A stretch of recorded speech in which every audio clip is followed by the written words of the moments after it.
My name is Holly Waddington and I'm the costume designer of Don't Look at the Finger. So Hetain and I started a long time ago looking at Japanese fashion designers like Izumiyaki, Comme des Garçons, Yohei Yamamoto, but also we looked at Japanese samurai costumes, particularly the sort of fencing gear that they wore for rehearsals. From that sort of initial image sourcing, brainstorming ideas, we then needed to sort of get into fabric and start actually exploring some ideas.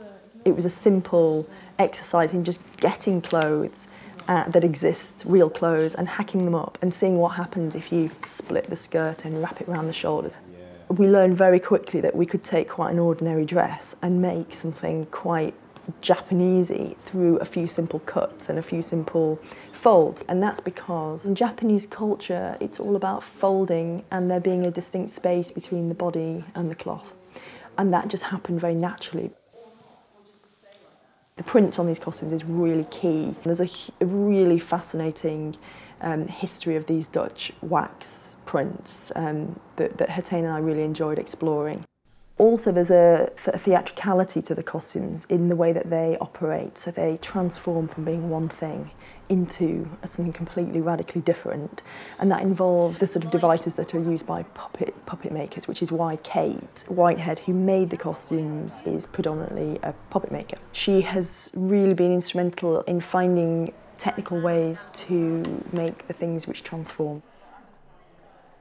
One of the rules of these transformations was that we shouldn't have other costumes laid on, and I was concerned that we would end up with these quite mean dresses with not enough fabric to create the kind of wumpa that we wanted. And actually, I was wrong. As soon as we started chopping into these dresses, there's an enormous amount of fabric as soon as you release it. The other thing is, I mean, you want everything to be done by the... Kate and I will be keeping a very close eye on those costumes, and we'll have to arrange the shoot. This is very unusual in such a way that will be very much determined by the various sequence of costume changes that have to happen.